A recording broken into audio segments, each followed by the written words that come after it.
할렐루야. 우리 옆 사람에게 전무한 은혜를 받아봅시다 라고 축복해 주시기 바랍니다. 전무한 은혜를 받아봅시다. 제가 오늘 점심을 먹으면서 여러분 내일 모레 강의를 듣게 될 스칸 모로 박사님과 함께 담수를 나누었습니다. 현재 전 세계의 개혁주의 선교학자의 선두주자로서 그야말로 많은 후학들을 가리킬 뿐만 아니라 저서를 써내고 있는 스칸 모로 박사님한테 제가 나름대로 재밌다 싶은 그런 유머를 해드렸습니다. 그런데 첫 번째 유머를 했는데 별로 신통치 않은 반응이 왔습니다. 그래서 제가 두 번째 유머를 하다 말았습니다. 결론은 유머라는 것도 결국은 문화적인 그런 차이가 있는데 제가 우리 한국에서 재미있는 유머를 좀 해드리려고 했더니 별로 반응이 없어서 그만두었습니다. 여러분 혹시 이 유머를 듣고 싶지 않으십니까? 어떤 아가씨가 아침에 출근할 때마다 그 집 바깥에 어느 집 현관에 걸려있는 앵무새가 못생겼어, 못나니, 뚱보라고 말을 하더랍니다. 그러니까 아침 출근할 때마다 얼마나 기분이 나쁜지 그 주인한테 가서 저 앵무새가 나한테 다시는 저런 말 하지 않도록 좀 해주세요 라고 당부를 했답니다. 그러자 그 주인이 신문지를 둘둘 말아서는 그 앵무새의 그 주둥아리를 치면서 너 다시는 한 번도 그 소리 하기만 해 하고서 야단을 쳤답니다. 근데 다음 날 아침에 이 아가씨가 출근을 하는데 앵무새가 풀이 죽은 채로 그렇게 고개를 푹 숙이고 있더랍니다. 그러니까 아가씨가 요놈 야단을 먹었구나, 그래 잘됐다 하고서는 쌤통이다 하고는 앵무새 앞을 지나가는데 앵무새가 고개를 딱 들더랍니다. 그리고 눈이 마주쳤습니다. 알지? 차마 그 말은 맞을까봐 못하고 딱 한마디 알지? 그 말 하더랍니다. 사실 저는 오늘 여러분에게 우리가 왜 북한 선교를 해야 되며 이 북한 선교가 세계 선교의 완성을 위한 어떠한 의미가 있는가를 말씀드리려고 합니다. 그러려면 북한 사람들이 좀 잘 이해하는, 또한 재미있어하는 그러한 유머를 통해서 그 사람들의 어떤 심성이나 문화를 이해할 수 있습니다. 제가 지난번에 마지막으로 북한을 들어갔을 때 저를 갖다가 안내해 주던 김참사라는 분이 있습니다. 북한에서는 그 어떤 지위에 어떤 높낮이에 관계없이 어떤 중요한 직책을 가진 사람 중에 한 직책이 참사입니다. 참새가 아닙니다. 그런데 그 김참사가 상당히 유머를 잘하는 분입니다. 저보고 하는 말이 임 박사님, 임 박사님 가정에 관심 많습니다. 안 알고 있습니다. 그래서 내가 제가 관심 많습니다. 그랬더니 우리 북한에서 재미난 이야기가 있는데 들어보시겠습니까? 한번 해보세요. 여러분 그 PPT를 한번 쏴주시기 바랍니다. 첫 번째 거. 자, PPT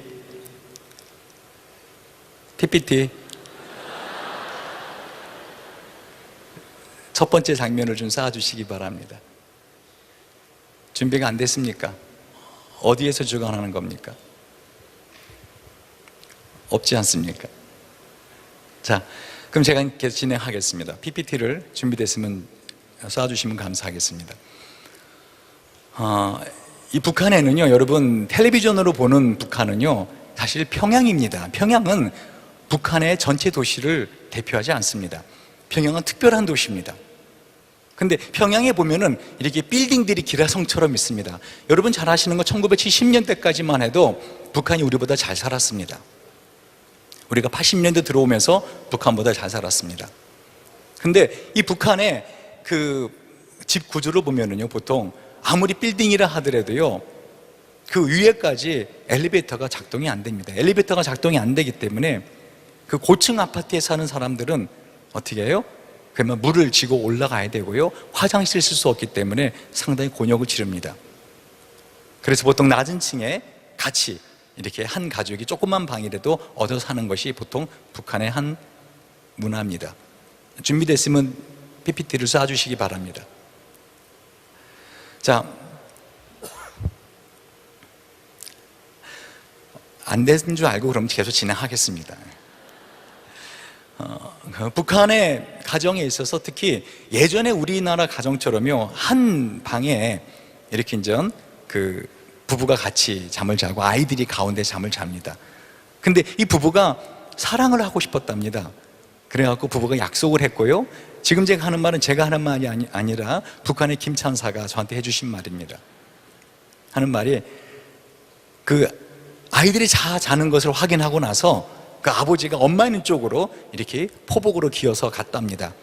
근데 엄마는 또 아빠 있는 쪽으로 이렇게 밑으로 발로 해서 기어갔답니다.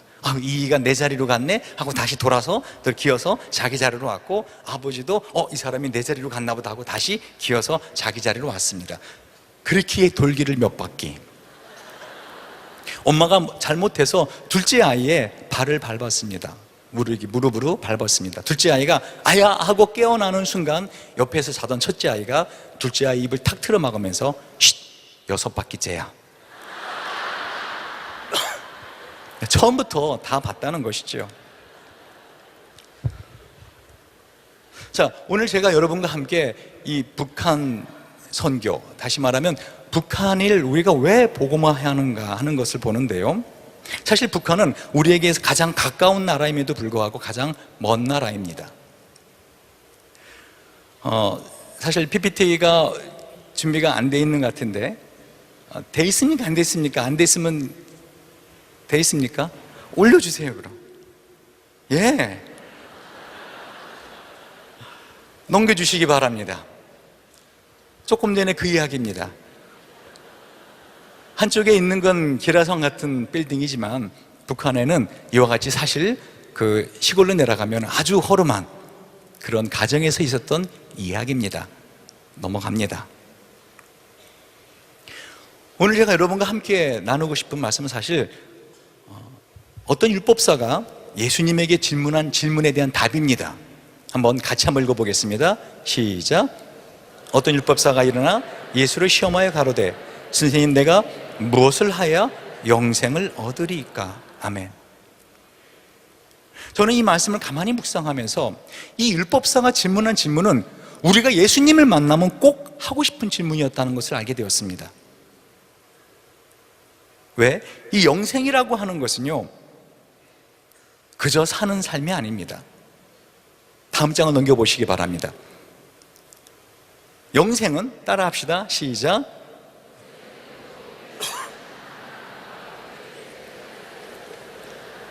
예. 이 율법사가 질문할 질문이 핵심이 뭐냐면, 영원한 생명이라는 것은 단순히 영원히 사는 것이 아니라, 그러니까 not the quantity of the life, but the quality of the life. 그러니까 영원히 살아가는 어떤 삶의 영원성이 아니라 사는 것처럼 살아가는 정말 행복한 삶을 영생이라는 것입니다. 만약에 영생이 영원히 사는 것이라면요, 지옥에 있는 사람도 영생을 살아가는 것입니다. 왜? 안 죽거든요. 지금 율법사가 질문한 이 질문이 무엇이라고요? 내가 어떻게 해야 정말 그저 사는 것이 아니라, 마지못해 사는 것이 아니라 정말 사는 것처럼 살아가는 행복한 삶을 살 수 있습니까? 여러분, 이 질문 우리 예수님에게 물어보고 싶지 않습니까? 예수님, 어떻게 해야, 내가 어떻게 해야 정말 사는 것처럼 사는 삶을 살 수 있습니까? 여러분, 우리가 두 날개를 적용하고 전도를 하고 열린 모임을 하고 선교를 하는 가장 궁극적인 목적이 무엇인가 하면요, 바로 이 영생을 우리가 얻고자 하며, 이 영생을 갖고 있지 않는 사람들에게 영생을 건네주고자 하며, 우리가 그의 통로가 되고자 하며, 더 나아가서 영생을 누리는 것이 우리 삶의 목적입니다. 근데 단순하게 영생은 영원히 사는 것이 아니라 사는 것처럼 사는, 정말 참으로 행복하게 사는 삶을 영생이라고 합니다. 그래서 아까 요한복음 17장 3절에 뭐라 했어요? 영생 곧 유일하신 참 하나님과 그의 분의 예수 그리스도를 아는 것이다. 이 아는 것이라고 하는 말은요, 헬라어로 기노스코란 단어입니다. 이 기노스코란 단어는 히브리어로 야다라는 단어로서 단지 머리로 아는 소피아적인 어떤 그런 지식이 아니라 인생을 살면서 참으로 사는 것처럼 사는 행복한 삶을 체득적으로 알아가는 삶을 말합니다. 그러니까 예수를 믿어서 거듭난 사람들이 누리고 있는 그 행복은요, 예수 믿지 않는 사람들은 죽었다 깨도 모릅니다. 왜요? 거듭나지 않았기 때문에. 거듭나지 않았기 때문에. 왜 우리가 그렇게 열심히 복음을 전하고 기도하고, 왜 우리가 우리의 가진 것을 쪼개서 이와 같이 헌금을 하는가? 그들은 그 사실을 잘 알지 못합니다. 우리의 이 모든 노력의 이 궁극적인 목적의 끝을 가보면 뭐라고요? 영생을 얻기 위함이라는 것입니다. 그런데 이 율법서의 질문에 예수님이 역으로 질문하십니다. 성경에는 어떻게 적혀 있느냐라고. 너 율법서 아니냐? 성경에 어떻게 적혀 있느냐? 왜? 모든 진리는 성경에 다 있습니다. 믿으시면 아멘. 아멘. 그럼 예수님이 그 진리의 답을 갖다가 본인이 말씀하지 아니하시고 성경에서 뭐라고 말하느냐, 율법에는 뭐라고 기록되느냐 말합니다. 그러자 다음 장면을 넘겨보시기 바랍니다. 누가복음 10장 26절 29절에 율법사가 대답을 합니다. 대답하여 가로되 내 마음을 다하며 목숨을 다하며 힘을 다하며 뜻을 다하여 주 너희 하나님을 사랑하고 또한 내 이웃을 내 몸과 같이 사랑하라 하였나이다. 예수께서 이르시되 네 대답이 옳도다. 이를 행하라. 그리하면 살리라 하시니 이 사람이 자기를 옳게 보이려고 예수께 여짜오되 그러면 내 이웃이 누구니까? 전 사실 이 두 날개를 처음 김성곤 목사님 통해 들으면서 저의 패러다임이 확 바뀐 메시지가 하나 있었습니다. 뭐냐면 내가 어릴 때부터 정말 추구하던 정말 행복한 삶, 그 행복한 삶은 바로 나를 위해서 사는 것이 아니라 하나님을 위해 사는 것이라고 하는, 이 너무나도 당연하지만 그러나 너무나도 제가 잊고 살았던 그 메시지에 제가 화들짝 놀랐습니다. 그리고 저의 삶의 모든 것을, 교수로서 살아가는 모든 것을, 이제까지 살아가던 모든 것을 한번 점검해 보기 시작했습니다. 나는 과연 행복한가? 나는 과연 이런 삶을 살아가는 것이 나에게 정말 행복한 것인가? 그리고 내가 진짜 행복하려면 어떻게 되는가? 답이 딱 나오더라고요. 하나님을 사랑하고 내 이웃을 내 몸처럼 사랑하여 그 영혼을 구원하는 일에 나의 모든 것을 쏟아부어야겠다 하는 답이 딱 나오더라고요. 그래서 주님이 뭐라고 말씀하세요? 이 질문에 대한 답을 말씀하시는 게 선한 사마리아 비유입니다. 율법사가 답을 말했습니다. 뭐라고요? 사람이 어떻게 영생을 누린다고요? 어떻게 참 행복한 것처럼 살 수 있다고요? 하나님을 사랑하고 내 이웃을 내 몸과 같이 사랑하는 거라는 겁니다. 그랬더니 율법사가 뭐라고 질문했습니까? 그러면 누가 내 이웃입니까? 내가 내 몸처럼 사랑해야 될 대상이 누굽니까? 라고 물어보는 겁니다. 그래서 주님께서 거기에 대한 답으로 선한 사마리아인의 비유를 말씀하셨습니다. 여러분, 선한 사마리아의 비유 다 아시죠? 네 분밖에 모르십니다. 제가 지금 시간이 제한되어 있기 때문에 선한 사마리아의 비유를 제가 강의할 시간이 없습니다. 선한 사마리아의 비유 다 아십니까? 그 비유를 말씀하시는 겁니다. 그게 답이라는 겁니다. 그러면서 뭐라고 말씀하시죠? 누가 강도 만난 자의 이웃이냐? 저는 사실 이 선한 사마리아 비유에 대한 말씀을 보면은요, 제가 영국에서 유학할 때 그 존 롤스 목사님이라고 하는 그 아주 위대한 목사님 중에 한 분이신데 교수님이십니다. 이분이 이 비유를 갖다가 강의하신 한 학기 마지막 때 오늘은 내가 강의보다는 설교를 하게 해달라, 그래서 설교를 하신 게 이 선한 사마리아의 비유였습니다. 그리고 그 교수님의 설교가 다 끝나고 우리한테 물어본 질문이 무엇인지 아십니까? 이 선한 사마리아인처럼 사는 것이 쉬운가 어려운가? 여러분에게 묻습니다. 정말 행복한 삶은 어떤 삶이라고요? 자신을 위해 사는 삶이 아니라 하나님을 사랑하고 이웃을 사랑하는 삶인데, 그 삶의 대표적인 사람이 바로 선한 사마리아인입니다. 그러면 이 선한 사마리아인처럼 사는 것이 쉬운가 어려운가? 아무 대답은 못했습니다. 왜? 우리는 서로 다 서로 압니다.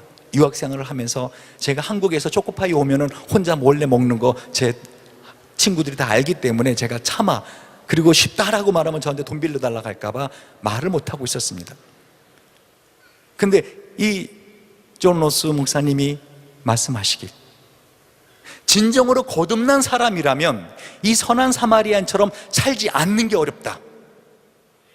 진정으로 거듭난 사람이라면 이 선한 사마리아처럼 사는 게 그게 행복한 삶이다. 어렵지만은, 힘들지만은 그렇게 사는 게 행복한 삶이다라고 우리에게 도전하였습니다. 저는 여러분에게 오늘 이 질문을 다시 던집니다. 하나님을 사랑하십니까? 아멘 하신 분만 사랑하는 걸 믿습니다. 하나님을 사랑하십니까? 여러분, 그렇다면 두 번째 질문에 여러분 이웃을 여러분 몸처럼 사랑해야 되는데 누가 내 이웃이냐는 것입니다. 저는 우리 한국교회 전부에게 이 질문을 던집니다.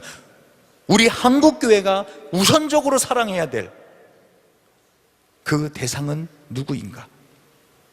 누가 우리의 사마리아인가? 넘겨보시기 바랍니다. 제가 넘겨보라 할 때는 그렇지요. 자, 보세요. 우리가 선교를 하는 이유가 뭐냐면은 예수 믿지 않으면은 영원한 지옥에서 죽을 수밖에 없는 그 영혼들을 불쌍히 여겨서 하는 거 아닙니다. 우리 그렇게 자비심 많은 사람들은 아닙니다. 우리는 얼굴도 보지 못한 사람들, 피부도 까무잡잡하고 전혀 알지도 못하는 사람들을 위해서 우리 자녀를 주기에도 부족한 돈을 갖다 선교로 보내는 그런 사람들은 아닙니다. 엄밀하게 한번 생각해 봅시다. 우리가 과연 그 정도로 마음이 좋은 사람들인가? 우리는요, 비록 우리가 선교비를 보내고 우리가 선교에 기도를 하는 사람들이 모른다 하더라도 내 사랑하는 하나님, 그분이 받아야 될 영광을 그분께 돌리기 위해서 우리는 선교한다는 것입니다. 곧 세계 얼마나 많은 사람들이 우리 하나님이 받아야 될 영광을 저는 우상에게 하는지 아십니까?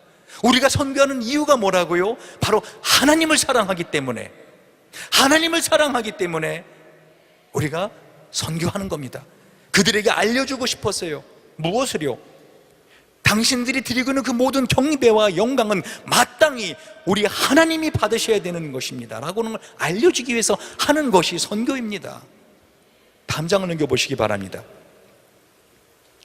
근데 주님은 우리에게 오늘 이 질문을 다시 도전적으로 저를 통해서 말씀하십니다. 제가 여기 올라오기 전에 저 밑에서, 무대 뒤에서 간절히 기도한 것이 있습니다. 한 가지를 기도했습니다. 하나님, 제가 그동안 책을 통해서, 제가 연구해서 제가 아는 지식을 전하지 말게 하소서. 하나님께서 전하고 싶어하는 그 메시지를 전하는 그런 메신저가 되게 하여 주시옵소서. 그것을 기도했습니다. 여러분, 하나님께서 저를 통해 여러분에게 질문하시는 질문입니다. 우리의 사마리아는 누구인가? 우리 주님께서 이렇게 말씀하셨습니다. 오직 성령이 너에게 마시면 너희가 권능을 받고 예루살렘과 온 유대와 사마리아와 땅 끝까지 이르러 내 증인이 되리라. 우리나라 성경도 번역이 잘 됐습니다. 원래 헬라어도 보면은 이 네 가지 지역이 카이 하면서 동시에 우리의 힘이 25%씩 분배돼야 될 것을 말씀하고 있습니다. 다시 말하면 너희가 권능을 받고 예루살렘과 곧 열린 모임을 통해서 지역을 장악하는데 힘을 얼마큼 쓰라는 겁니까? 25%를 쓰라는 겁니다.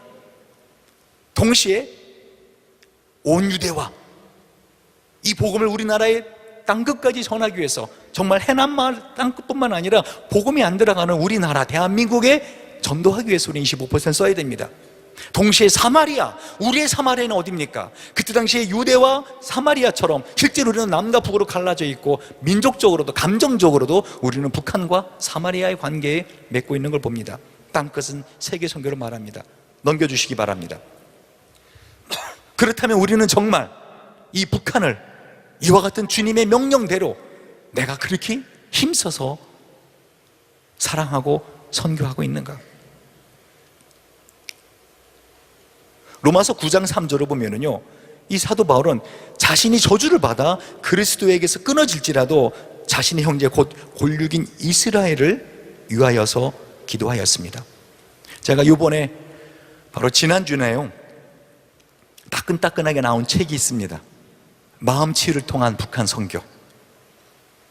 이 책을 쓰고서는 그 방지일 목사님이 우리 김성곤 목사님의 이번에 그 책에 대한 추천서 써주셨습니다. 그래서 제가 그날 저녁에 방진일 목사님 죄송하지만 혹시 제 책도 추천서를 써주실 수 있겠습니까? 하고는 제가 영국 에딘버러 유학 시절에 목사님을 만나서 저녁 식사를 대접한 걸 상기시켜 드렸습니다.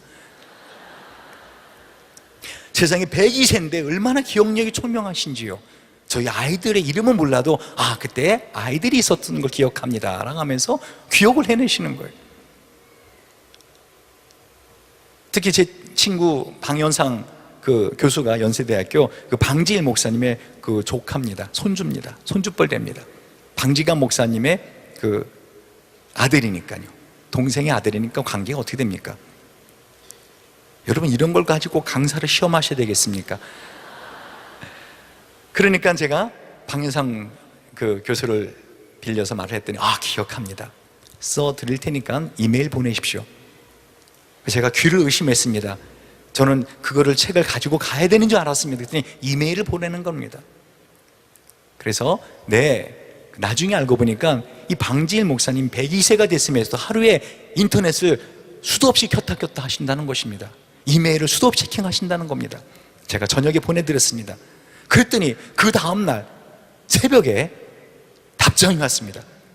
여러분, 그 책에 보시면 추천서에 처음에 이런 말이 있습니다. 뭐라고 쓰셨는가 하면요,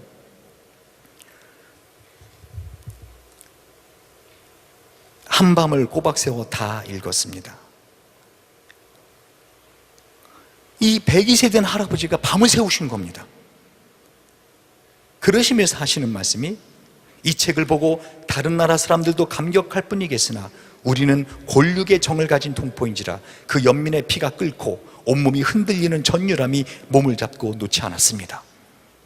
저는 방지일 목사님의 그 마음속 깊은 곳에서 정말 권룡을 향한, 북한 동포를 향한 애정이 있다는 것을 다시 한번 확인하게 되었습니다. 과연 우리에게 이러한 애정이 있느냐는 것입니다. 물론 저는 오늘 이 시간에 한계된 시간 속에 북한 선교 전략을 어떻게 해야 되는가, 특별히 이번에 제가 쓴 책은 어떻게 하면 주체사상으로 세뇌된 북한 사람들의 마음을 치유하면서 복음을 전할 것인가 하는 치유 선교학적인 관점으로 썼습니다. 궁금하신 분은 책을 사보시면 됩니다. 자, 다음 장면을 읽어보시기 바랍니다. 제가 말씀드린 것처럼 우리는 지금 북한이라고 하는 한 지역을 우리의 가장 가까운 나라이면서도 가장 먼 나라로 이웃하고 있습니다. 여러분, 그거 아십니까? 우리나라가 섬나라인 거 아십니까? 동쪽도 바다고요, 서쪽도 바다고요, 남쪽도 바다입니다. 북쪽은 올라갈 수 없습니다. 우리나라 섬나라입니다. 사실 북한은 반드시 넘어가야 되는, 세계 선교를 위해서 반드시 넘어가야 되는 하나의 장벽과도 같습니다. 특별히 저는요, 하나님께서 아무 이유도 없이 그 수많은 하나님을 믿는 백성들을 이 반세기가 넘도록 선교의 피를 흘리게 하고 지금 이 시간에도 저 북한에서 그와 같이 고문을 당하게 할까? 하나님이 왜 그 민족을, 우리 북한의 동포들을 이와 같이 완전히 폐쇄된 그런 집단으로 지금까지 유지하게 하셨을까? 여긴 뭔가 뜻이 있지 않겠는가?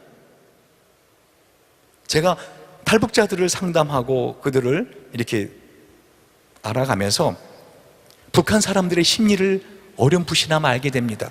한마디로 말하면요, 특징적인 게 뭐냐? 북한 사람들은요, 뭐 아니면 돕니다. 이분들이 만약에 복음으로 거듭나서 이분들이 중국을 갔다가 그야말로 복음하는 뇌관으로 된다면, 전 세계로 번져나가는 그런 선교사들이 된다면 북한 사람들이야말로 전 세계 어디 가서도 생존할 수 있는 그런 전천후적인 선교사가 될 자질이 있더라는 것입니다. 저는 마지막 때에 하나님께서 우리나라를 이 복음의 견인차로, 이 마지막 복음을 끌고 나가는 그런 복음의 강국으로 쓸 것을 알기 때문에 하나님의, 아직은 내가 뜻을 정확히 모르지만 분명히 북한을 이와 같이 오랜 시간 붙들고 있는 이유가 있다라고 저는 확신하는 사람입니다. 다음을 넘겨보시기 바랍니다. 다시 말하면 통일은 돼야 된다는 것입니다. 많은 사람들이 통일을 싫어하는 거 아십니까? 이유가 뭔지 아십니까? 내가 지금도 먹고 살기 어려운데 북한 사람들하고 나눠 먹으면 난 더 가난해지지 않겠는가? 지금도 내가 취업하기 힘든데 북한 사람들하고 함께 살다 보면 내 취업의 문은 더 좁아지는 거 아닌가? 여러분, 모르는 소리입니다. 통일이 되면은요, 이 통일 비용보다 더 큰 통일 이익이 있습니다.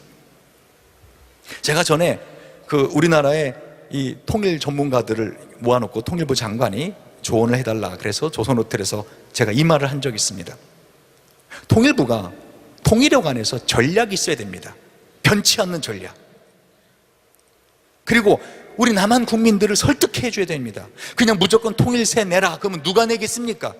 납득이 돼야 낼 거 아닙니까? 아까 김성호 목사님 보여준 그 머니볼에서 설득해 나가지 않습니까? 하나의 원칙이 있어야 됩니다. 변하지 않은 통일부의 원칙. 북한도 도움을 받아도 한마디로 면이 서야지, 체면이 서야 받을 수 있는 겁니다. 그들로 하여금 체면이 쓸 수 있는 어떤 전략을 견제하시기 바랍니다. 그리고 통일세 필요 없습니다. 제가 그랬습니다. 왜요? 우리나라에서 장면을 다시 한번 봐주시기 바랍니다. 통일이 되면은요, 현재 올해 2012년 우리 남한의 국방 예산이 얼마인지 아십니까? 32조 9,576억입니다. 어마어마한 돈인 거 아십니까? 국방 예산으로 32조를 이상을 씁니다. 북한도요, 자기네 그렇게 돈이 없음에도 불구하고 지금 작년에 8조 5천억을 썼습니다.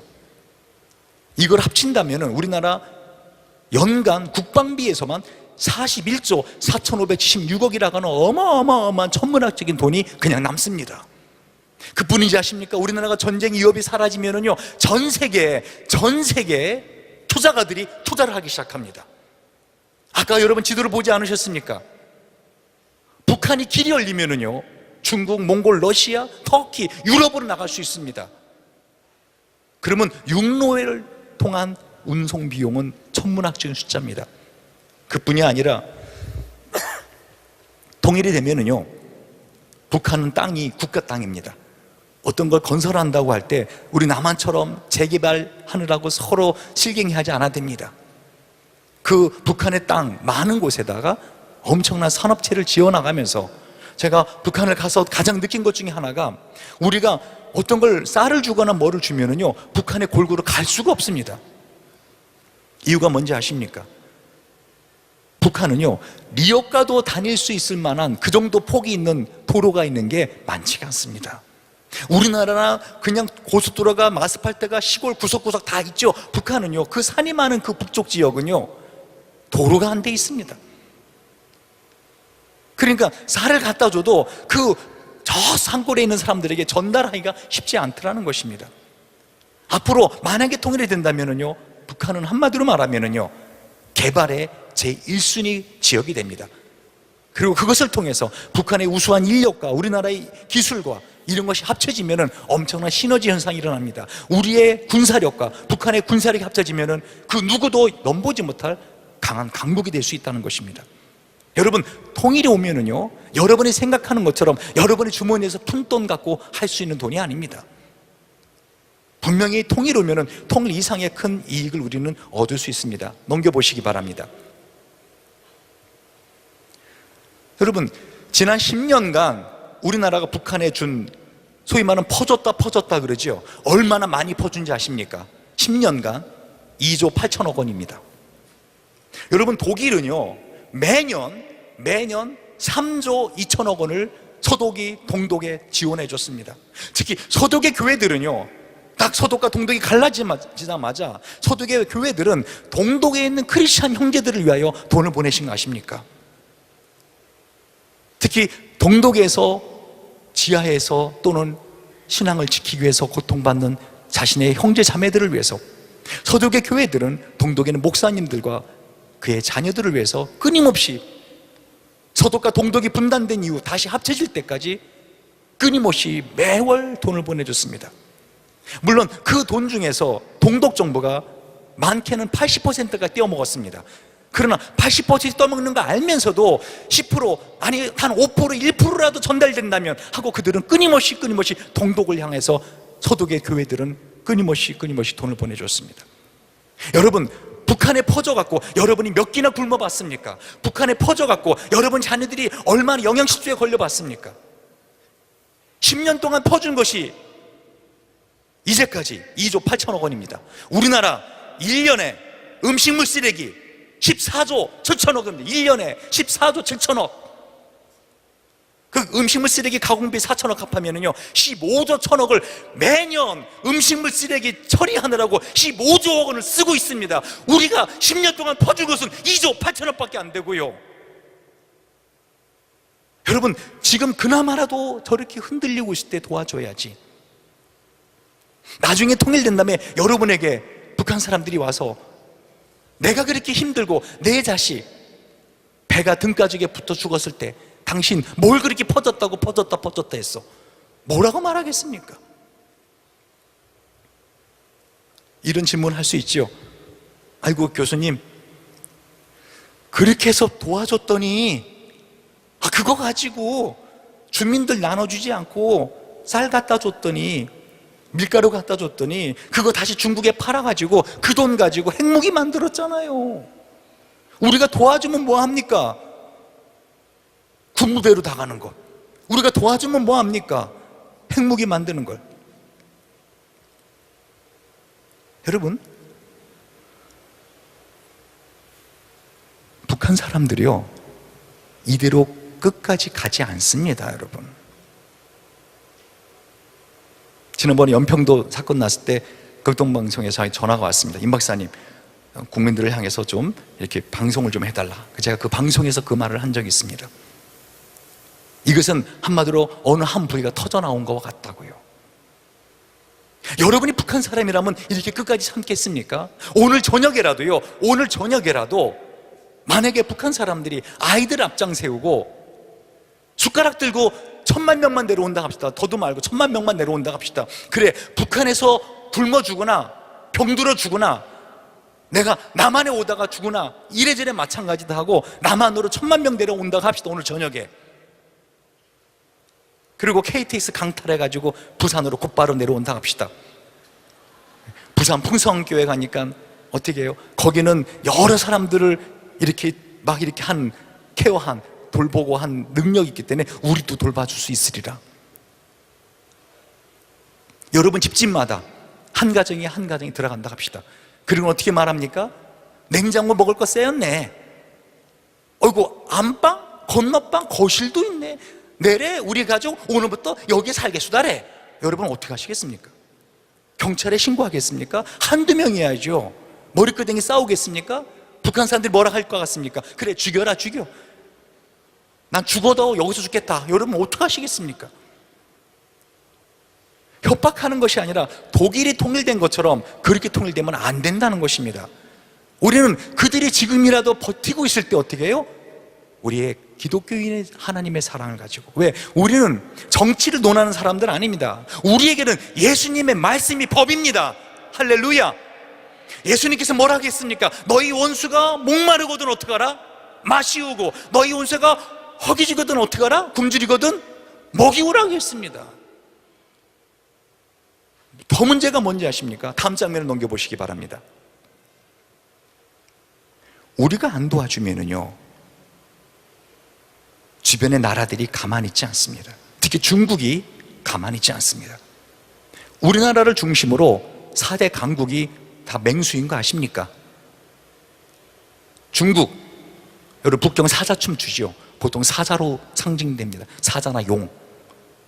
러시아, 뭐로 상징되죠? 그림 보여줘도 모르시겠습니까? 러시아 뭐로 상징됩니까? 그렇죠, 북극 곰으로 상징합니다. 멀리서 태평양 건너온 독수리가 한 마리 있습니다. 어느 나라죠? 미국입니다. 그리고 우리나라를 호시탄탄 삼키려고 이 쫙 벌리고 있는 악어와 같은 어느 나라도 밑에?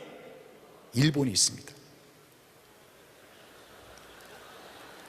여러분, 이 4대 강국이 우리나라 통일되는 거 원하지 않습니다.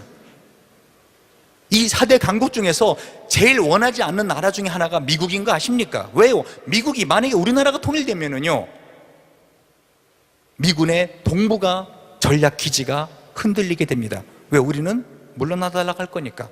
그럼 일본에서도 미국 나가라 할 테니까. 미국은 동북아에 전력을 잃게 됩니다. 일본은 물론 싫어할 거고요. 우리가 힘을 합치면, 남북 간의 힘이 합치면 누구에게 제일 먼저 그 힘을 쓰겠습니까? 중국은요, 더더욱 싫죠. 다음 장면을 넘겨보시기 바랍니다. 여러분, 중국이 가만히 있지 않습니다. 우리가 안 도와주면 북한 사람도 굶어 죽지 않습니다. 중국이 뒤에서 어떻게 해요? 끊임없이 영향력을 더 확대해 갑니다. 왜 그렇게 중국이 영향력을 확대하기 원하는지 아십니까? 우리가 통일되면은요, 이게 우리나라 원래 땅입니다. 고구려의 땅입니다. 이것이 1909년 9월 4일 일본과 중국이 간도 협약을 맺었습니다. 그리고 이 간도 땅 위에 있는 북간도 남간도 전체를 갖다가 중국에게 넘겨준 거 아십니까? 일본이 간도 협약에 의해서. 그리고 자기들은 어떻게 해요? 그 중국에 100년간 넘겨주는 대신에 중국으로부터 동삼성 육안이라고 하는, 한마디로 거기 보면 연재 무순과 연대 탄광 채굴권 문제 등을 갖다가 넘겨받는 계약을 체결하고 100년 동안 중국에게 이걸 넘겨줬습니다. 그러니까 원래 우리나라의 땅은 지금 우리가 아는 그 압록강, 두만강 흐르는, 백두산 흐르는 그 땅이 아닙니다. 원래 우리나라 땅은. 이 100년의 유효가 끝난 거 아십니까? 1909년에서 바로 2009년에 끝났습니다. 하지만 그 끝나기 이전에 사실은 1951년 9월에 샌프란시스코 조약이 체결됐습니다. 그 말은 뭐죠? 1941년 이전에 맺은 모든 조약은 무효화됐다는 것입니다. 그러니까 원래 우리나라 갖고 있었던 땅, 북간도와 남간도, 고구려 갖고 있던 땅이다, 이제 누구 거로 돌아온 겁니까? 우리나라 거로 돌아왔습니다. 중국에서. 여기 중국에서 오신 분들 좀 당황스러워할지 알지만 저는 역사를 사실대로 말할 뿐입니다. 그래가지고 1962년에 북한은 중국과 조중변계 조약을 또다시 맺습니다. 그래서 백두산을 갖다가 55%를 중국에게 주고 그 라인을 갖다 다시 긋습니다. 압록강, 두만강까지. 문제는요, 우리나라가 통일이 되면은요, 이 땅을 우리가 요구한다는 것입니다. 그러니까 중국은 그러기 전에 어떻게 해요? 북한을 갖다가 자기네 손아귀에 넣어야 됩니다. 그래서 그 영역을 갖다가 적어도 자기들이 지금 지키고 있는 압록강, 두만강 이 선이라도 지키려고 하는 것입니다. 다음 장을 넘겨보시기 바랍니다. 그래서 중국은 북한에 엄청난 계약을 체결하고 있습니다. 예를 들면 여러분 지난주에 신문 보시면 알겠지만 한경북도의 나진과 선봉 지역을 북한이 중국에다가 50년 동안 팔았습니다. 그 이전에 여러분 지금 북한은 지하자원이 많습니다. 북한의 지하자원의 매장량 가치는요 2,000조 원. 전 세계에서 북한의 탄광이 갖고 있는 가치는 어마어마합니다. 그 중에 한 예로 마그네샤이트 같은 경우는요 매장량이 16억 톤 이상으로 전 세계 매장량의 50%가 북한에 마그네샤이트가 있습니다. 근데 지금 중국 어떻게 하는지 아십니까? 사람도 제대로 못 먹을, 동물들이 먹을 그런 사료를 갖다가 먹을 음식이라고 갖다 줍니다.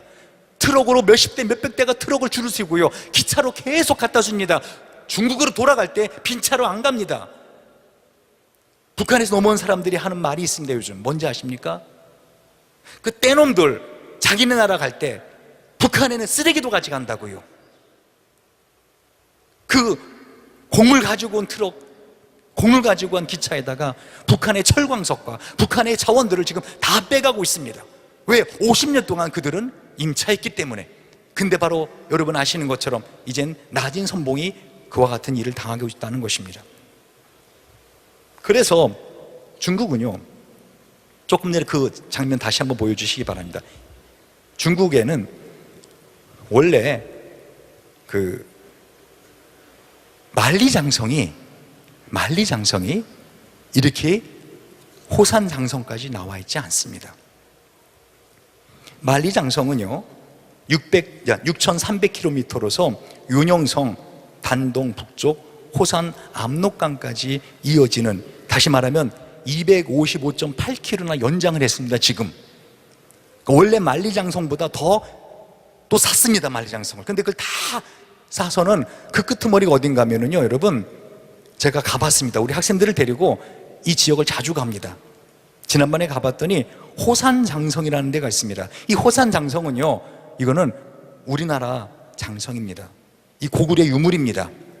그래서 제가 2004년에 갔을 때는 분명히 호산장성에 안내판에 뭐라고 되어 있었는가 하면요, 이 호산장성은 어떻게 해요? 고구려의 문화재로서 우물터라든가 이런 것을 쭉 말했습니다. 즉, 이 고구려의 박장성까지 이어지는 것을 호산장성인데, 중국은요, 중국은 만리장성에서 호산장성까지가 만리장성이라는 겁니다. 그리고 호산장성 기념관을 제가 가봤어요. 들어가 봤어요. 그랬더니 어떤 그림이 그려지는지 아십니까? 벽에 크게 그 호산장성에서 평양성까지가 만리장성이라고 그려져 있습니다. 중국은 지금 뭘 주장하는지 아십니까? 한강 이북까지가 다 중국의 영토라는 것입니다. 지금 이 말도 안 되는 이 동북공정을 지금 중국은 착실하게 진행하고 있습니다. 넘겨보시기 바랍니다. 이것을 진행하면서 바로 중국은 이제는 유네스코에다가요, 우리나라가 갖고 있는 모든 문화재를 자기네 것이라고 주장하기 시작합니다. 우리나라 농악 중국의 것이다, 차전놀이 중국의 것이다, 유네스코에 등재하고 있습니다. 심지어는 아리랑 노래도 중국의 민속 노래다라고 주장을 하고 있습니다. 이건 제가 직접 찍은 사진들입니다. 제가 깜짝 놀란 부분이 있는데요, 뭐냐면은 중국의 산동반도에 보면은 연태라는 지역이 있습니다. 제가 거기를 갔는데 이렇게 멋진 장보고 상이, 장보고 아시죠 여러분? 장보고 모르십니까? 지금 제가 뭘 말하는지 안다가 스탠하십니까? 이해하십니까? 예. 이 장보고가 다 저렇게 늠름하게 서 있는 겁니다. 야, 중국 사람들도 장보고를 존경하는구나 하고 제가 뿌듯했습니다. 그런데 가만히 문구를 읽어보니까 이 장보고가 중국의 장군이라는 겁니다. 여러분, 지금 말도 안 돼 그러시죠? 그 말도 안 돼가 10년, 20년, 100년, 200년 지나가면요, 말이 되는 거 아십니까? 밑에 하얀 옷을 입은 그 여인, 연길에서 왕청 쪽으로 차로 약 1시간 거리에 가면은 백초고라는 부근에 천성호가 있습니다. 이 큰 여인상을 대리석으로 만들어 놨는데요, 이 여인의 한쪽 손에는 쑥을 들었고요, 한쪽 손에 마늘을 들었습니다. 그리고 그 연 뒤에 보면은요, 저렇게 곰이 동굴에서 나오는 것, 동굴을 만들어 놨습니다. 지금 뭐를 말하는 거지요? 이 여인 누굽니까? 웅녀를 말합니다. 그 당군의 신하도 결국은 뭐라는 겁니까? 중국의 한 부족의 신하다 하고 이거를 지금 조직적으로 만들어내고 있습니다. 다음 장면 넘겨주시기 바랍니다. 자, 보세요. 우리가 언뜻 생각하면은, 그러면 통일은 요원해지는구나. 중국이 저렇게 조직적으로, 체계적으로 동북공정을 하고 있고, 그리고 북한을 저렇게 뒤에서 뒷받침하고 있으니 우리가 안 도와주면 중국은 얼씨구나 하고 더 갖다 줄까? 더 갖다 줄까? 뭐 필요해? 뭐 필요하면서 끊임없이 공급을 하면서 점점 북한의 영향력을 행사하기 시작합니다. 예를 들면 중국이 지금 많은 회사들이요, 북한에 지금 기업을 이루고 있습니다. 한여러 북한의 유명한 탄광들은 거의 다 중국이 50년 다 임차해 있습니다. 만약에 우리나라와 어떤 전쟁이라도 일어난다 합시다. 중국이 어떻게 할 것 같습니까? 자기네 기업을 보호한다는 명목으로 중국군을 북한의 요소에 다 배치할 것입니다. 그 숫자는 우리가 상상할 수 없는 숫자를 그들은 배치해낼 것이고, 가장 우리 통일을 연구하는 사람들이 두려워하는 통일이 뭔지 아십니까? 중국이 미국과 잠깐 손을 잡은 다음에 어떻게 해요? 이 38선을 문을 여는 겁니다. 그리고 북한 사람들 보고 내려가서 먹을 거 찾아가라. 그리고는 어떻게 해요? 다시 문을 닫는 겁니다. 그럼 우리나라는 이 남한 좁은 땅에 북한 사람들 한 2천만 명 더 내려오고요, 우린 다시 닫힌 섬나라가 됩니다. 이게 최악의 통일 시나리오입니다. 근데 이렇게 되지 말라는 법이 없는 게 문제입니다. 지금 이 상태로 가면은. 그런데 제가 왜 조금 전에 그 대장금이나 소녀시대라든가, 제가 지난주에 깜짝 놀랐습니다. 여러분 아시는 분 아실 텐데 그 현대차 아방떼가, 전 결코 현대자동차하고 아무 관계가 없는 사람입니다. 그 미국에서 가장 선호하는 1위 차가 됐습니다. 그런데 제네시스가 벤츠와 BMW를 제치고 내구성 1위 차가 된 거 아십니까? 몰라도 됩니다. 하나님 나라 가는데 아무 상관없습니다. 그러나 저는 이런 게 눈에 커집니다. 왜? 하나님이 하시는 일이 보이기 시작합니다. 제가 영국과 미국에서 유학할 때 우리나라의 자동차가 이렇게 거리로 활보하고 다닌다는 것은 상상도 못했습니다. 가끔가다 어쩌다 현대자동차가 지나가면 우리는 아이들 보고 야 봐라, 저기 한국에서 만든 자동차다, 제가 그랬습니다. 근데 이제는요, 한국 자동차가 미국에서 싱싱 달리고 있습니다. 심지어는 동남아시아뿐만 아니라 미국뿐만 아니라 유럽에까지요, 소녀시대라든가 이런 한류 열풍이 불어닥치고 있는 거 아십니까? 텔레비를 안 보시니 모르시죠? 시간만 있으면 기도하시고 말씀에 전무하시느라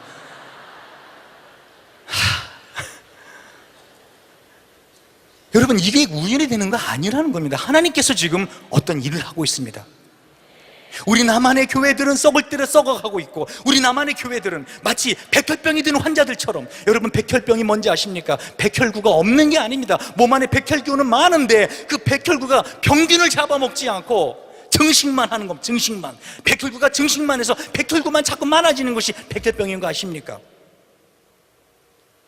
한국교회가 영적인 백혈병에 걸려서 골골골 거리고 있는데 하나님은 열심히 일하시고 있더라는 것입니다. 할렐루야. 하나님 지금 우리나라를 들어서 이 마지막 시대에 통일의 강국으로 쓰시려고 준비하고 있는 것입니다. 그 통일의 바람을, 봄바람을 지금 전 세계에 한류의 열풍을 타고 하나님이 불어지키고 있다는 것입니다. 어떤 분은 이런 질문을 했습니다. 임 박사님, 가능하겠습니까?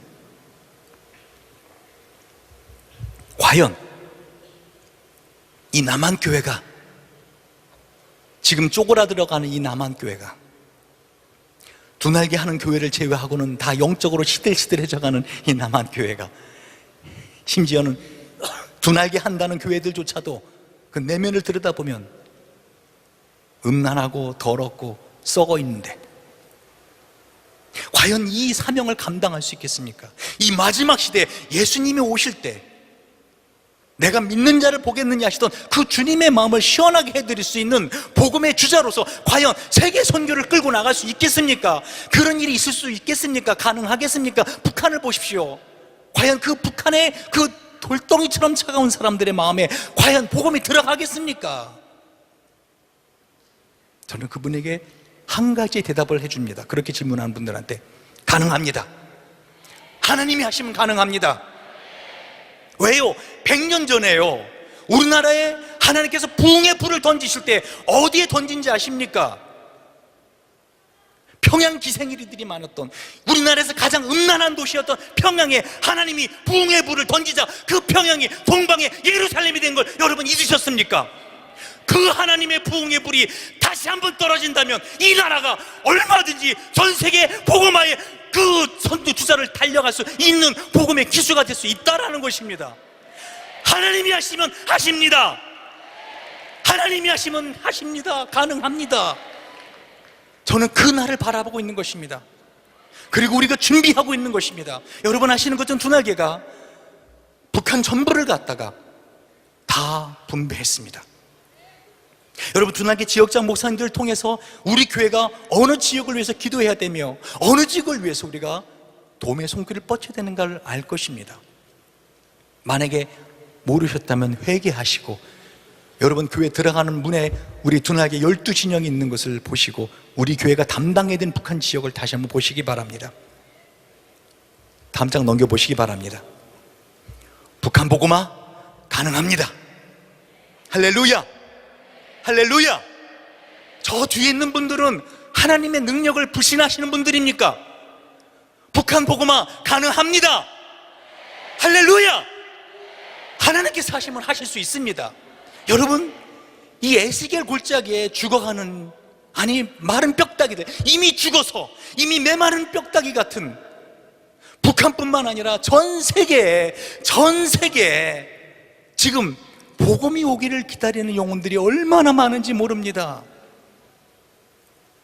먹을 것이 없어서 죽어가는 것이 불쌍하지 않습니다. 우리가 지금 이 집회를 하는 이 시간에도 적어도 3초에서 5초에 아이들이 굶어 죽어가는 거 아십니까? 한 달에 5천 명의 아이들이, 하루에 5천 명의 아이들이 수인성 때문에 병을 앓고 있는 거 아십니까?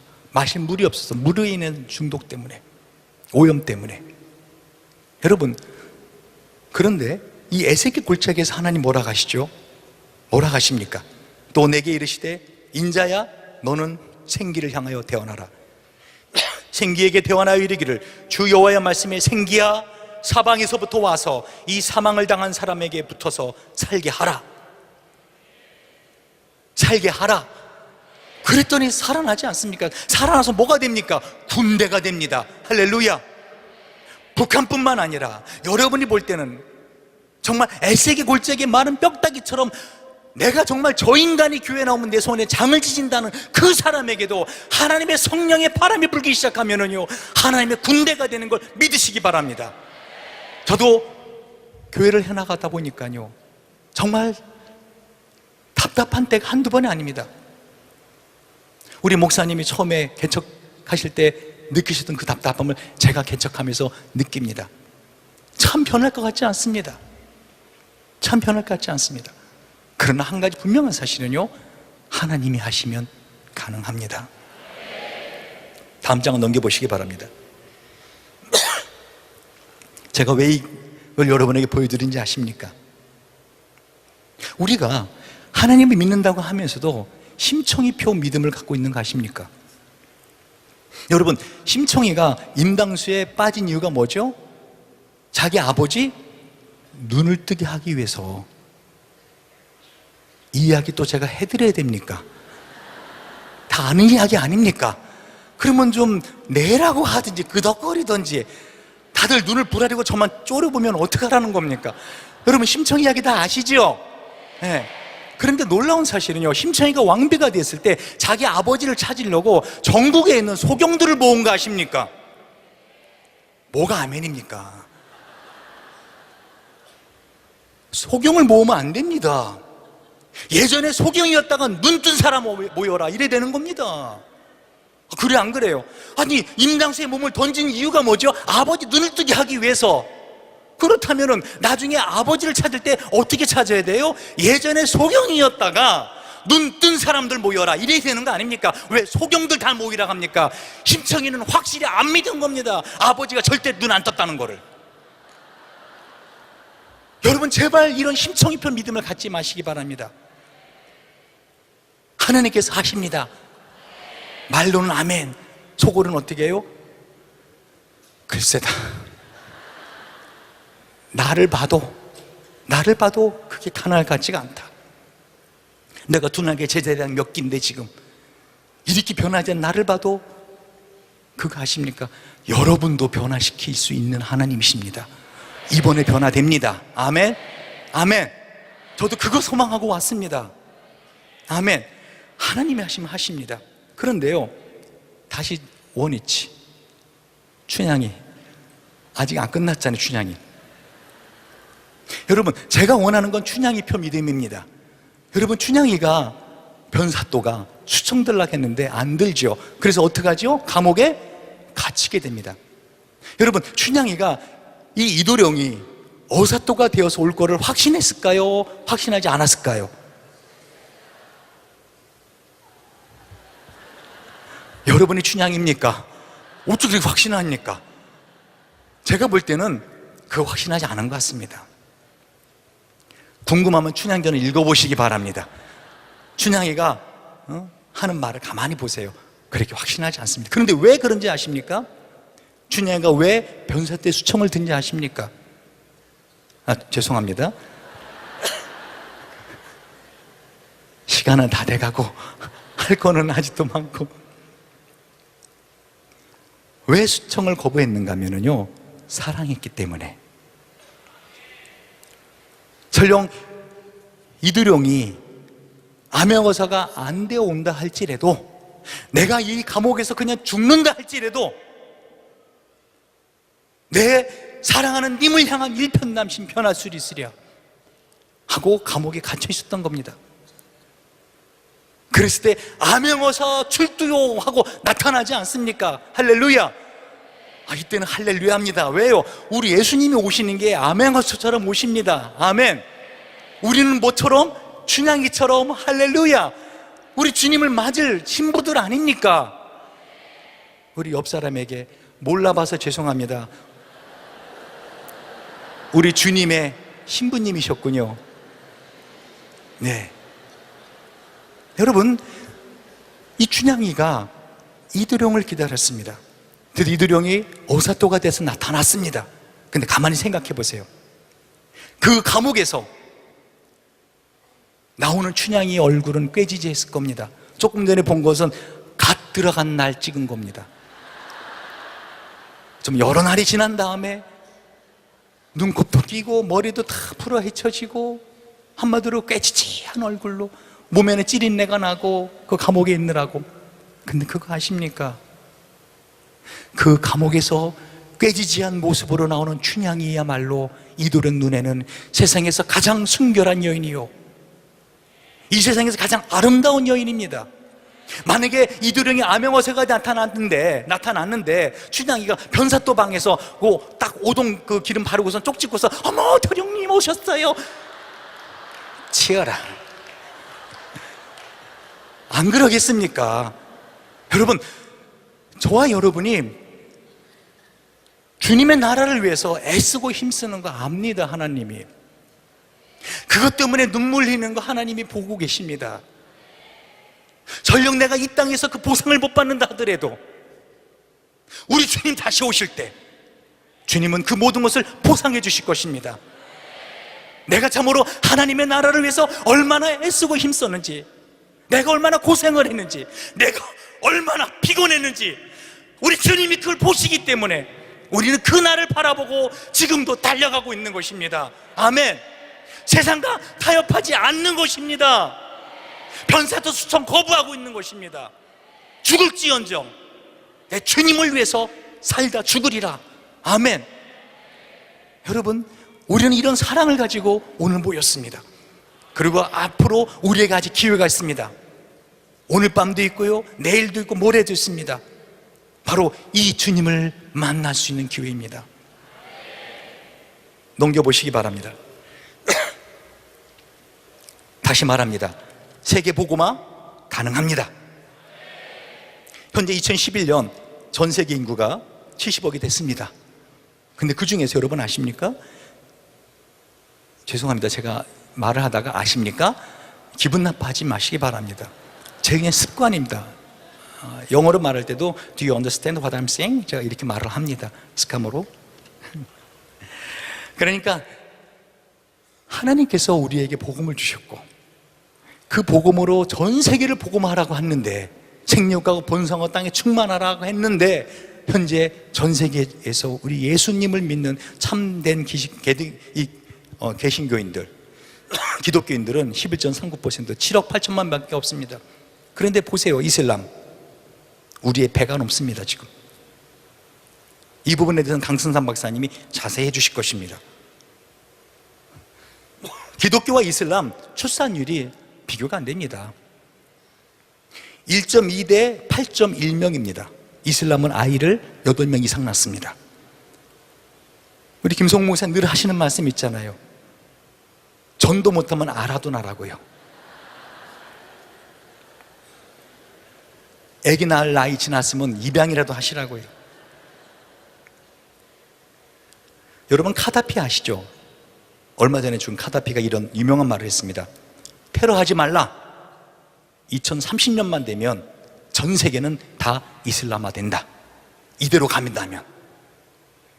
왜요?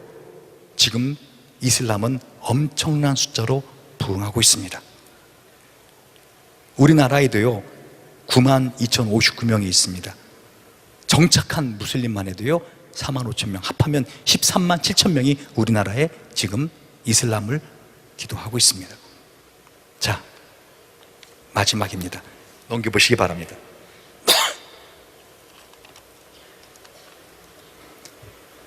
우리 두날개를 하는 교회들이 만들어야 되는 세계 12진영의 한 진영을 제가 한번 그림으로 그려봤습니다. 여러분, 이제 마지막 전쟁입니다. 지구가 70억입니다. 이 지구는 더 이상 이젠 사람을 더 견디지 못합니다. 이 인류를 견디지 못합니다. 여기 스카모로 박사님도 계시지만 일반적 선교학자들이요, 선교학자들 2050년 맥시멈 가면 어떻게 온 지구의 환경 문제와, 여러분 벌써 경험하고 있지 않습니까? 어저께 우수였는데 그게 우수의 날씨입니까? 지금 남극의 눈물이라는 드라마 보셨습니까? 죄송합니다, 여러분 텔레비 안 보는데 지금 전 세계는요 인류 역사에 있지 않았던 그런 이상 기온을 겪고 있습니다. 주님이 오실 때 가까웠다는 겁니다. 마지막 전쟁이 시작되었습니다. 이미 시작되었습니다. 그런데요, 말씀드린 것 전 세계는 지금 이슬람뿐만 아니라 힌두교 또한 그 외 모든 이단들이 판을 치고 있는 거 아십니까? 제가 북한에 들어갔을 때 보통강 여관에서 하룻밤을 자고, 그래서 아침 일찍 일어나서 산책한다고, 거기에서만 산책한다고 거짓말하고, 그리고 살짝 빠져나와서 보통강을 갔다가 제가 산책을 했습니다. 그리고 커다란 건물이 그 보통강 앞에 있는 걸 봤습니다. 아주 현대식 건물을 져서 제가 궁금했습니다. 물어볼 사람도 없고, 그 나중에 돌아와서 물어봤습니다. 제 안내하는 가이드한테. 저 큰 건물이 뭐냐? 통일교에서 지은 거라는 겁니다. 통일교는 지금 북한에 자동차 공장을 세우고 그 외 많은 것으로 지금 통일교가 들어가고 있습니다. 그 외 이단들이 북한을 먼저 점령해 들어가고 있습니다. 북한뿐만 아닙니다. 전 세계는 아까 본 것처럼 어떻게 해요? 이슬람, 힌두교, 다른 종교들이 지금 막 부흥의 불길이 불고 있습니다. 우리 기독교도 부흥의 불길이 붙었습니다. 우리 대한민국만 주춤거리고 있습니다. 왜 그럴까? 제가 가만히 생각해 보니까요, 하나님은요, 하나님의 나라는 많은 사람을 갖고 일하지 않습니다. 기존의 300명 용사를 기억해 보시기 바랍니다. 하나님께서 한마디로 껍데기는 나가라는 겁니다. 알맹이만 남고 하나님께서 이 알맹이들을 통해서 일을 하시겠다는 겁니다. 할렐루야. 하나님께서 마지막 전쟁을 우리나라를 선두주자로 세우고 어떻게 해요? 그 마지막 전쟁을 치를 준비를 하고 계신 것입니다. 우리는 이러한 때 어떻게 될까요? 바로 우리에게 주어진 이 두날개라는 시스템을 가지고 전 세계의 선교를 함께 연합해 나가야 됩니다. 저는 아까 그 그림을 여러분에게 보여드렸지만요, 다시 한번 보여주시겠습니까? 우리에게 청년이 열심히 그린 그림입니다. 또 컴퓨터 작업도 열심히 했고요. 여러분, 이런 세계 선교 기지가 필요합니다. 정 가운데 있는 세계 정보 센터가 필요합니다. 지금 전 세계에는 엄청나게 많은 기독교 선교 단체들이 있습니다. 많은 교단들이 각자 선교사를 보내고 있습니다.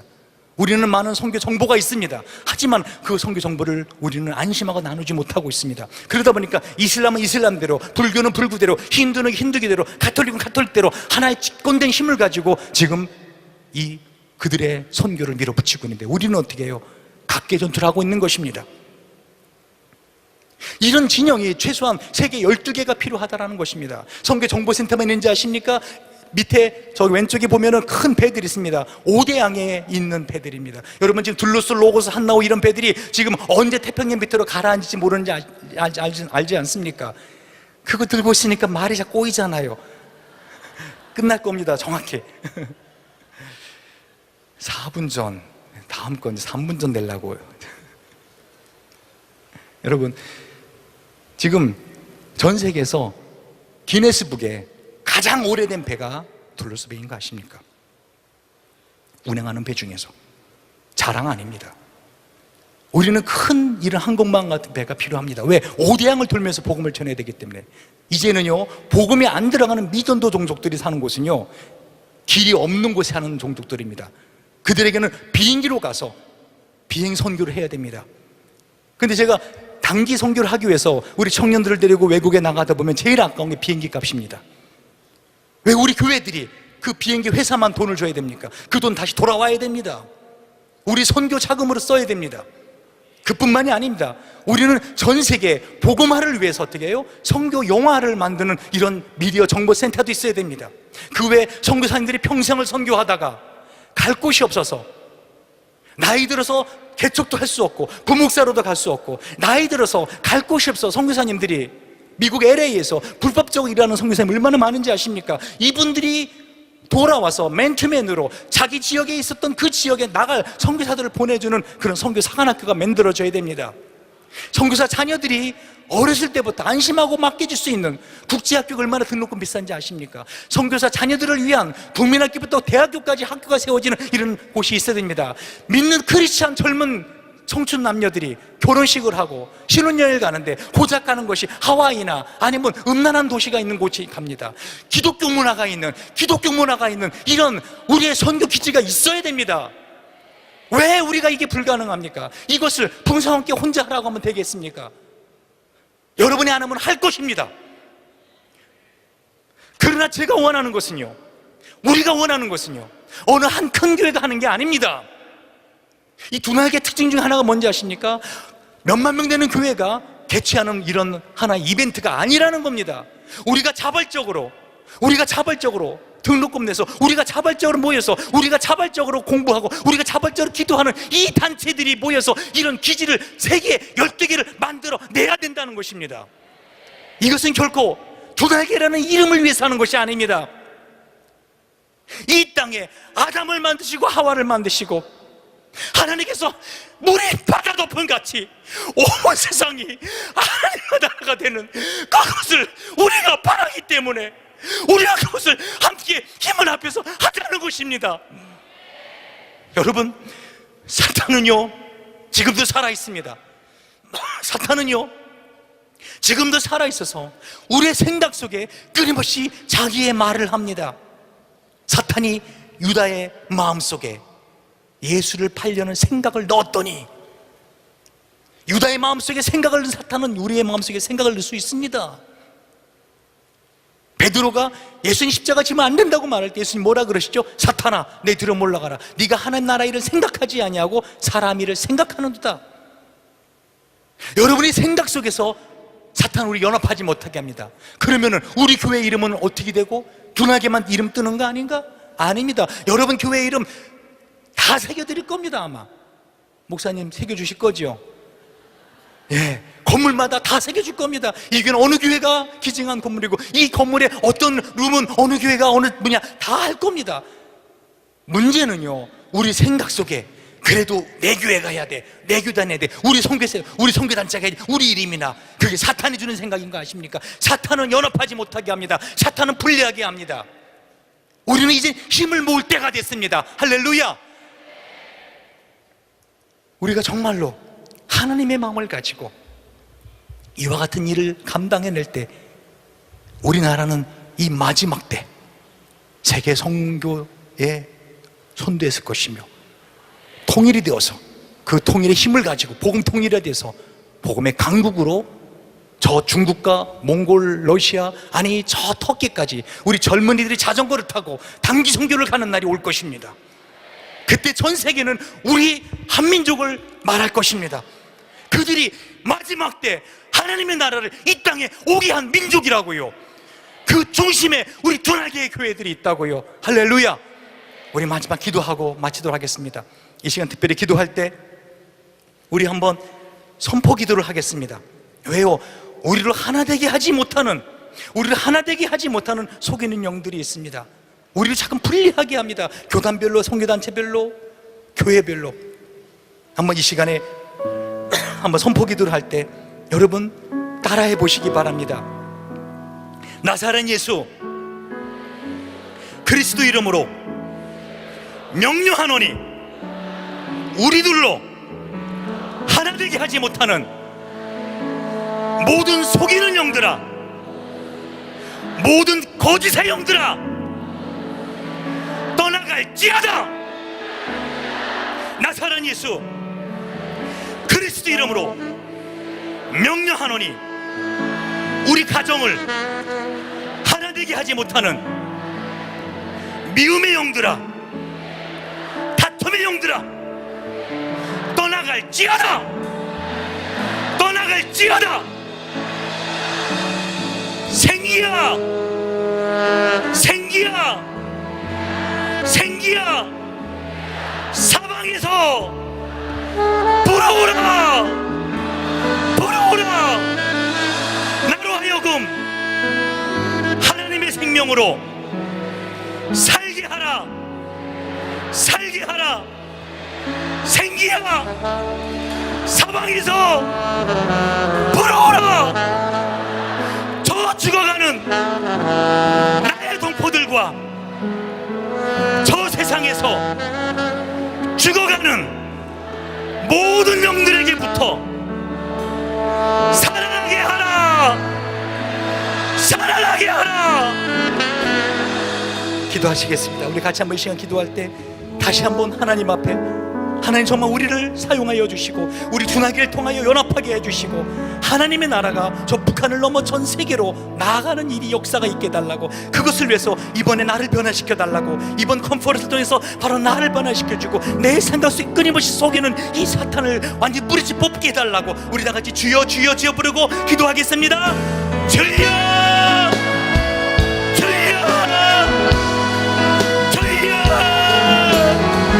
간절히 바라고 원합니다. 하나님께서 이 시간 우리에게 말씀으로 말씀하시니 주여 이 시간 우리를 사용하여 주시옵소서. 아버지, 우리가 참으로 주님의 생명의 아버지 기운을 원합니다. 생기야, 사방에서 불어오라, 사방에서 불어오라, 불어오라, 불어오라, 불어오라, 불어와서 우리를 해고 살게 하라. 아버지, 아버지 원합니다. 우리가 속았습니다. 우리가 속았습니다. 아버지, 우리가 속았습니다. 우리에게 있는 생각이 내 생각인 줄 알고 속았습니다. 아버지, 이제는 우리가 참으로 하나님을 사랑하며 하나님의 마음을 가지, 하나님의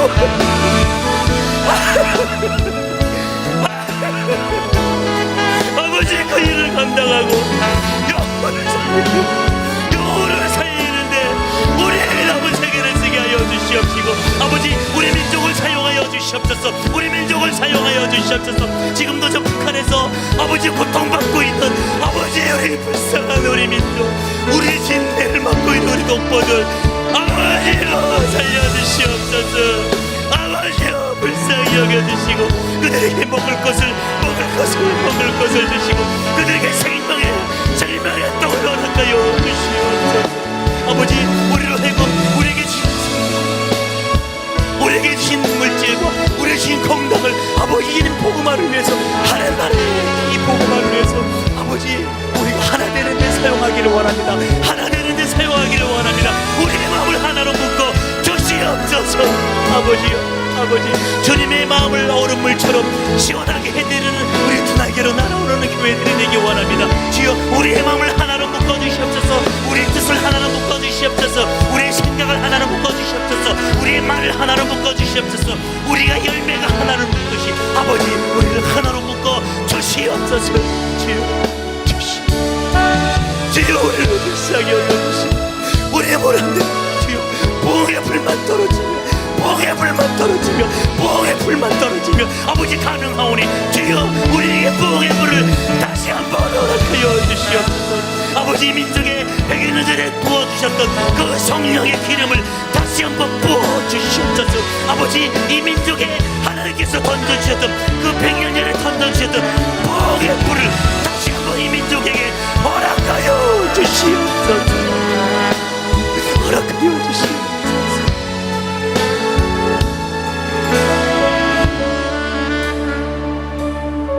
하나님, 참으로 지금 이 시간에도